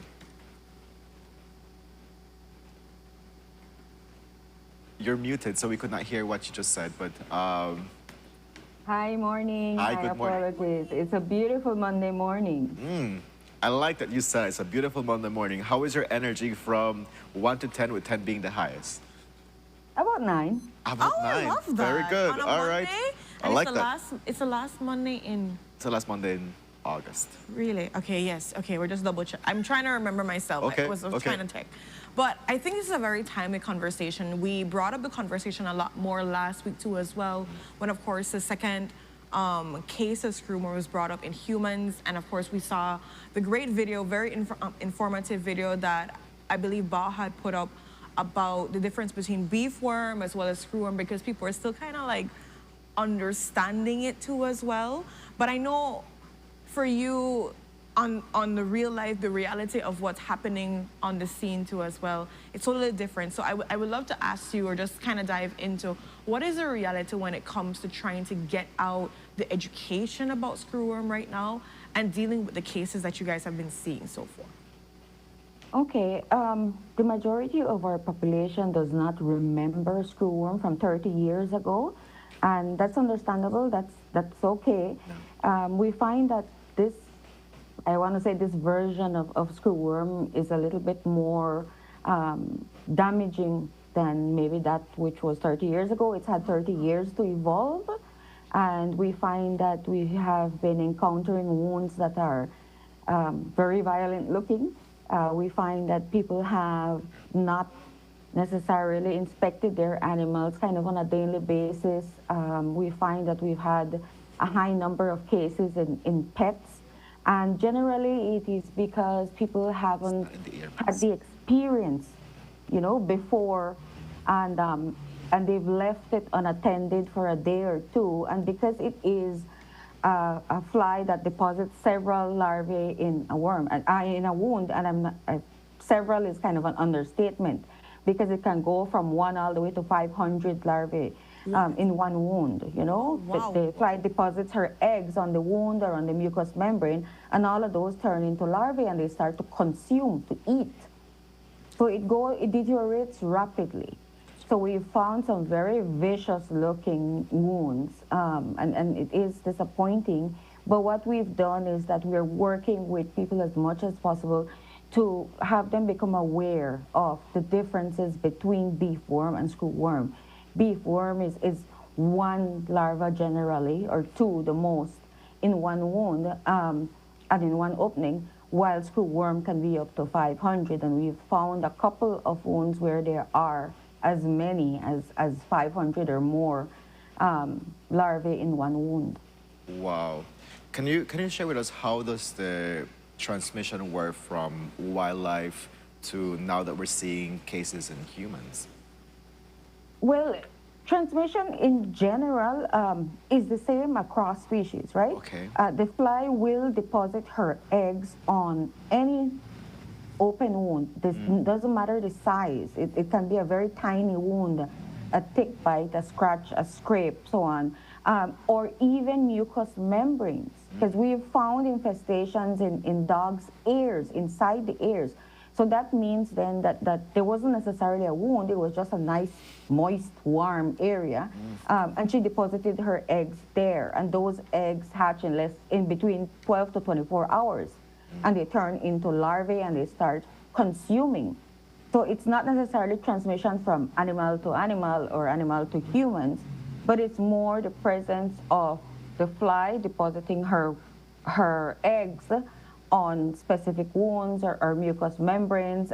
And in humans, we find that it's a little bit maybe more challenging in that it is a bit to do with hygiene and with personal care, and that sort of, and then of course you have underlying conditions which sometimes make it worse, right? But it is preventable, and all we need to do is be very careful. Definitely. Thank you. But Rosanna, I'd love to just dive into the same aspect of humans, because I think there has been a lot of misconception, or just people trying to understand, because you made a good point about it can be from 1 to 500 eggs, right? And people are thinking about the rapid growth of one egg being laid and then it being several eggs other two as well, and the quickness of how the screwworm could spread on that leg. Because we showed a very graphic picture just now, and again, viewer discretion is advised for people that are listening to this conversation. But how is it when it becomes a thing where the fly has come, laid its egg on that open womb, and then of course there's several, maybe 200 eggs or whatever it is, in a matter of time, because we're seeing these images and we're saying, like, how could it get to this point? And people are trying to understand, how does it get so quickly to this point where somebody doesn't understand and see, oh, there's something literally eating my flesh, quote unquote. That's true. Like, would the person be able to experience like pain or like what happens itchy, to like, not see that, oh, this is spreading? And that's why we were talking about underlying conditions, right? Because people, for example, diabetics who have peripheral neuropathy or who have numbness, that sort of thing, may not necessarily feel, you know, it moving there. But what is important is let's take a step back. Each fly, every time she deposits eggs, she will deposit up to 500 eggs. So she doesn't lay one egg at a time. She lays up to 500 eggs at a time. And if those 500 eggs hatch at the same time, then they start to consume, and they consume voraciously. They eat voraciously, right? And that is important, and that's why it deteriorates. The wound can deteriorate so rapidly because it's not one larva that's consuming, it is many to hundreds. Wow. And then, of course, there can be another fly that will lay, and then that's another quantity of worms in one wound. And the reality is that there are wounds that can have up to 2,000 larvae consuming. And it all depends on how soon that infestation is found. It actually determines how fast it can be controlled. Wow. And of course, the best methodology is removal of the larva, which is what we call disinfestation, and then treatment of the wound and the person, right? Right. So it's a variety of factors. You find that predisposing conditions, you find that numbness in extremities, that sort of thing. Sometimes people will not necessarily notice. And then if you have other conditions that are present in that specific spot, then that creates a further issue. Wow. Thank you so much for educating us on that, because I think people need to understand this can happen to anyone, especially when it has underlying conditions. And you made a great point, and I want to just touch on that too as well, about if you do have, like, say for example, the fly has laid its 500 eggs and they're hatching and whatever it is, and you've caught it. Now, the first step would be to notify the necessary authorities so that they can be able to deal with it. It's not a thing where somebody can take it into their own hands and try to, I don't know, you know, Belizeans are when they want to rub Vicks panting and they want to throw peroxide or whatever it is, because it is something bigger than what they can be able to handle in their small spaces, right? And talk to us about that process too as well, that if you would be somebody that would be able to have the screwworm transmitted to you, what would be the process thereafter? You know, from before it got to Belize, we were monitoring this situation very closely. And we put together a team, prevention and response team, and it is inclusive of Baja, it's inclusive of the Ministry of Education, Agriculture, sorry. It's inclusive of the Ministry of Health and the Forest Department and a couple of our funding partners. And we prepared, each sector prepared its protocol. We were able to execute ours from the get-go because, of course, it came to Belize and was in animals first. And the Ministry of Health has its own protocol also, as does the Forest Department. So once there is a notification received of suspect screwworm, then each sector enacts its protocol, right? For the Ministry of Health, once they receive notification of a larval infestation, which could possibly be screwworm, then they enact their protocol. We work together with them since we do the primary identification of the larvae. So they carry out their protocol at clinics, at hospitals, wherever it is that they receive a notification of a larval infestation, then they enact their protocol. That's for humans. And it's the same for the Forest Department with wildlife. At the end of the day, we handle animals and we deal with animals and we enact our protocol when we have a notification. We have a lot of those lately. But as the competent authority, Baja is who identifies the larvae, right? So we take it into our laboratory and we determine whether it is or isn't New World screwworm larvae across all sectors. But each sector has its own protocol to carry out. If you suspect that, okay, there are larvae in a wound you may have or personally, then you definitely want to reach out to the Ministry of Health through a clinic, through a hospital, wherever it is that is closest to you. Most definitely.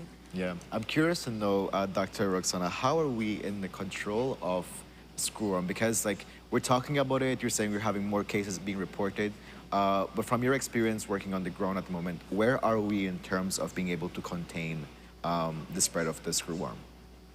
Well, controlling the spread of screwworm, it has several pillars attached to it, right? Okay. One of the pillars is prevention of spread, of course, and that is enacting measures that will prevent screwworm from, first of all, starting off in your animals. And we're talking about control in animals, right? Okay, okay. And these are preventative measures, things like treatment of umbilical cords when young animals are born, treatment of all wounds in animals, dogs, cats, across the board, cattle, pigs, everyone. And education and awareness, sensitization, people knowing what the challenges are, what the predisposing factors are, what treatment needs to be done, how often your animals need to be inspecting. All of these things are crucial to preventing spread, not moving animals that have an infestation. Treating the animal with infestation at that specific place, at that specific point, helps to further prevent spread. And then, of course, finally, you have the dispersal of sterile flies, because the sterile flies are what cut the cycle. It is a fly, and it will continue to spread because it flies, right? Yeah. Unfortunately, we do not have sterile fly dispersal in our area. So as much as we enact prevention and control of spread measures, it will continue to spread to a certain degree.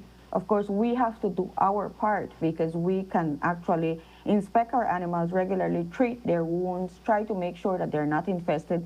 And when they do become infested, if they do become infested, then the earlier we treat them, the earlier we control that infestation in each individual animal, the less it spreads. Because each of those larvae, when they get to their third stage, they fall into the ground, they fall on the ground, they burrow in, and they will emerge as a fly, right? So that the multiplication, if you look at the multiplication, it's huge. It grows exponentially. Yes. So each of those will turn into a fly, and the only thing we can do is try to control that spread. And how? By interrupting their life cycle. Wow. Wow. Thank you so much for that. Thorough explanation of I how know. we can contain the spread of the screwworm. I know I have people in the chat just trying to get more clarity when it comes to just like symptoms or what to look out for. People are just trying to really understand if they were unfortunately infested with screwworm at the initial stage, if there's any symptoms or something, itching, something along the line that they could be able to understand that, okay, this could possibly be screwworm. I need to report it to the neighborhood clinic or so forth too as well. People are just trying to really understand that, I guess, taking notes to figure out, okay, how can I really deal with this? There's definite itching and discomfort. Discomfort more than anything. Just kind of picture, all of these. Let's say, for example, 50 larvae in one specific scratch that you may have on your foot. It is extremely uncomfortable, right? It will itch, it will have secretion, it will have an exudate, meaning that you will have something that looks like watery, bloody pus coming out of it. But the reality is that it's just an exudate, meaning that it's seeping, right? It is something that is very obvious, and it does bear concern, and it does bear attention. So if you are someone who is out a lot in the field outside, and you feel uncomfortable, you have a little wound that is letting go pus or water, whatever you want to call it, and it itches, then definitely you want to give it further attention, and as soon as possible. Very well. Thank you so much for that. I'll start wrapping up this conversation. Dr. Roxana, once more, we thank you for this thorough education you've given to our viewers in regards to screwworm, the difference between the beefworm and the screwworm. What are some of the initial symptoms that humans can experience? How does it manifest also in animals? And of course, how can we contain it? As we wrap up, can you please share your contact information in case anybody has further questions, or where is the necessary authority that they should contact for reporting Sure. of these cases? Thank you. My contact information is on all the posters, actually all over the place, and that is 670-7003. We receive notifications and then we share them out to our different officers across the country. And this is only, of course, for cases in animals. And we ask you to bear a little bit of patience with us. Our officers do get tired. And we ask that you try to help as much as possible. We attend to your notifications and we attend to your cases on an as they come basis, meaning that as we receive a notification, we send it forward, and as soon as we have an officer that is available, then that officer contacts you and they will be out to try to assist you. Of course, you can do your part also and start treatment of those wounds. And we do accept questions. It's preferable that you send us a WhatsApp message at that number, and then we reply to you as soon as we are able. Very well. Could you be so kind to repeat the number, please, so we can... 670-7003. 670-7003. 03. Very well. Thank you so much, Dr. Rosanna, for joining us. Again, we wish you all the best, and I mean, kudos to the team Mm-hmm. for trying their best to control the situation. I know it's not something very easy to deal with, but we really commend you guys for doing the work that you can, and of course for people out there that they need to do their part too as well to make sure we all can be rid of Screwworm. Like you mentioned in the initial stage of the conversation, that this is not the same Screwworm 30 years ago. It took 30 years to evolve, and it came in a different form. And we definitely need to be on alert and take this very seriously, not just for our animals, but for ourselves. Definitely. So thank you again for this conversation. Thank you. Thank you too. Yes. And with that, guys, we're gonna go to our next commercial break and we'll be right back. Stay tuned.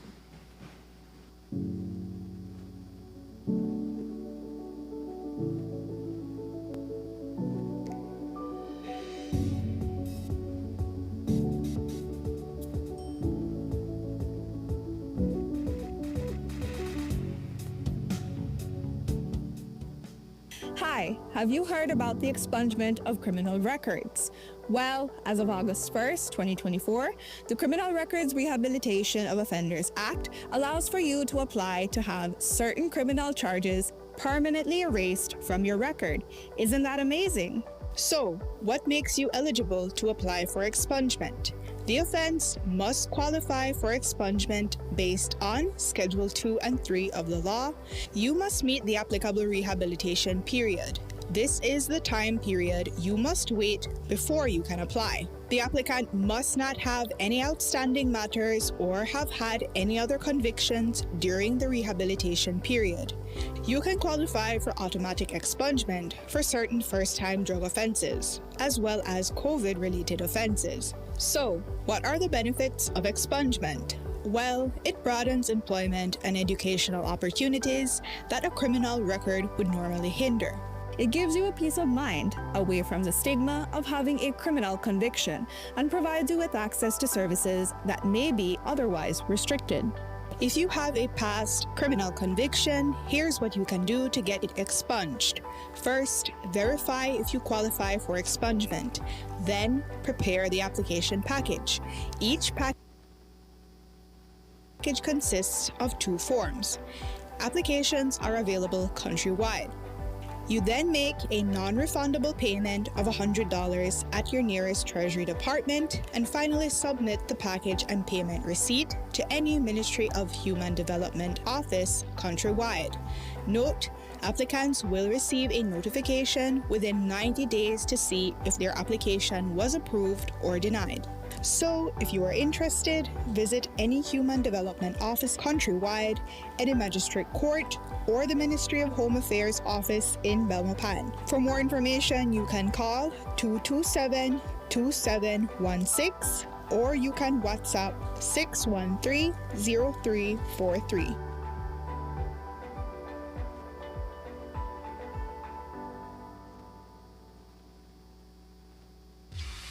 It's here, the ultimate party of the year, as Empire Entertainment and Magnum presents the biggest, I say, the biggest pre-Juve party. Now this is as big as it gets.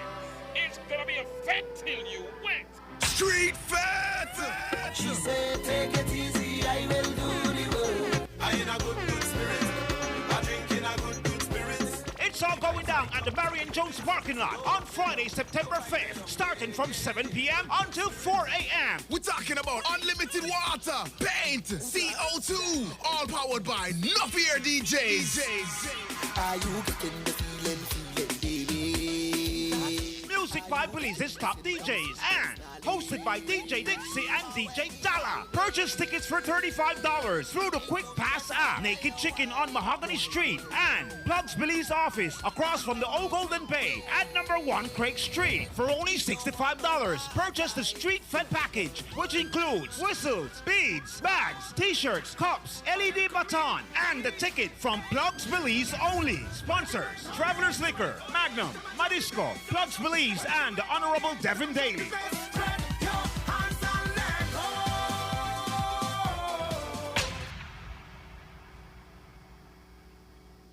Welcome to the V Department Store. We are conveniently located on Coney Drive in Belize City. That's right on Coney Drive in Belize City. At the V Department Store, we offer a wide variety of groceries, cosmetics, kitchen appliances, kitchenware, electronics, and more. We've also recently expanded to the second floor to better meet your household and office furniture needs. We now have a wide variety of furniture, home decor, and accessories. We have a shared vision for a comfortable and customer-friendly shopping experience. Visit us today and be warmly greeted by our reasonable prices and cordial staff. The V Department Store. Experience the ultimate shopping destination.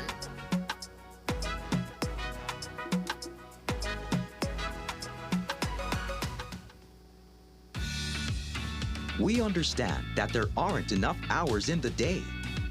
That's why RF&G is working to make the process of renewing your insurance policies easier. WhatsApp the words "Get Started" to 670-8700. We will prompt you to select the service you are interested in. Select the service and answer a few simple questions. An RF&G representative will process your request and follow up with you when your transaction is completed. It's that easy. Use WhatsApp and skip the lines. Remember, it pays to get it right with RF&G Insurance, a Road Group company. Tenemos la capacidad técnica, operativa, profesional y la infraestructura de poder establecer una atención neurológica de alta calidad. Que no se pierda tiempo de forma innecesaria para poder al final del día llegar al mejor de los resultados y la mejor opción para el paciente.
we're back, Vuzalas. Thank you for everybody that's been tuned in, giving their comments, giving their questions, trying to understand the different conversations, celebrating like the 501 Pulse app and all the great things that were happening. You know, we had Bunna beef as well as normal beef. We had a lot of different conversations flowing in from Jules earlier this morning. Then, of course, celebrating 501 Pulse, which is a beautiful brainchild of Rizzy that looked and saw an issue in our connection and collaborations of events, and I said, you know what, I'm gonna create an app. So again, for people out there that maybe just tuned in for the last bit of the show, letting you know that 501 Pulse, there is an app available that you can be able to go and check out and see all the events happening, not just in Belize, but abroad too as well, celebrating Belize, the September celebrations, and whatever is going on under the sun too as well. If you have an event and you want to register, you can also go to the app, and right in there it has a form to fill out so that you can be able to put your event in there too as well, which is really dynamic. So check it out and share it with friends too as well. And of course, bigging up Dr. Rosanna that came in to talk about Screwworm, understanding how the ministry is trying their best to be able to combat it, and you know, what is the scene happening to us, well, the symptoms to look out for, understanding the difference between the beef worm as well as the screwworm, and knowing how severe it is that the screwworm will literally lay about 1 to 500, more or less 500 different eggs in one single womb, and those will be hatching over time, and the whole cycle happens. And how serious we have to take things too as well, making our reports and doing our part, checking our animals' wounds as well as our wounds too as well, understanding the symptoms. So definitely dynamic conversations for the Monday morning. So definitely we encourage people to stay tuned to to promotions and about this screwworm awareness coming from the Ministry of Health and also from the Ministry of Agriculture, and to detect and report cases the earliest possible to be able to contain the spread of the screwworm. But definitely thank you so much for joining us on this Monday episode. We still have a couple more minutes to go. What was interesting about the app development though is that for instance, we talk also about the transport app that was created where people you know, like it takes people outside of the system to say, the system could do better and I'm going to contribute to make it better, right? So which is good that people have the initiative, but also it says a lot about the systems itself, like these ministries that they should be thinking more advanced, because they were like, why do you just post a PDF when you can do more than that, right? Looking at it, I was like, something can be done. And again, for people out there that, you know, have complaints, that have issues, all valid issues, think about ways that you can also be a part of the solution. Think about conversations that you can have. If you don't have the skill set and capacity to do things, you know, talk to somebody, collaborate and see if it can be done. Push people into the direction to get things happening to us. Because I honestly think sometimes you wait on governments or sometimes NGOs and all these different agencies to get things done. It will take a time, and it might not even happen or materialize any at all. So we also have to look at within ourselves and our community and spaces, networks that we have, to see how we can share information, how we can be a part of that change that we need to as well. Because sometimes you're not falling in your lap. Sometimes you have to get up and get it. That is true. That is so true. That's our Monday. We thank you so much for joining us today. It was a great start of the week. Please stay tuned to the news, because there's going to be a lot of hot conversations tonight on the news. But definitely, once more, thank you for starting your week with Renata and I here. Yes, as it's Monday and you're getting ready to go into your week. We're getting ready to prepare for September as well, and all the excitement that comes with that. Please remember to give yourself grace as you complete tasks, as you see people that are going through their own version of hell and their own stresses and problems too as well. Give them grace, give yourself grace. Let's carry through on every single day, you know, giving that love and care that we so need in this world. So reminding you on that. And of course, Kevin is always saying, be kind. Yeah, and so there's a quote that I want to read to you today. It says, make sure to include yourself in the list of things you need to take care of this week. Ooh. Put yourself in that list. Put yourself in that list. Also put yourself in that grateful list of being grateful for who you are, how you're growing, how you're developing too as well. Put yourself on those lists, baby boos. And let's do this thing. So it's exactly 8:30. We did not take any minutes. And we send you off. Join Brandon and I back here tomorrow for a Two Tablets Tuesday. Will there be passion? We don't know. Stay tuned. Bye, folks. Bye. We love you. Take care.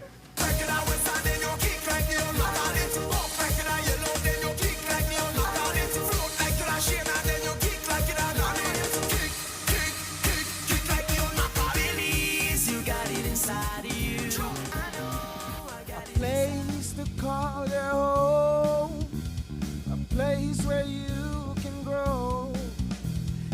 by me and we'll take flight. We'll be there at morning's light.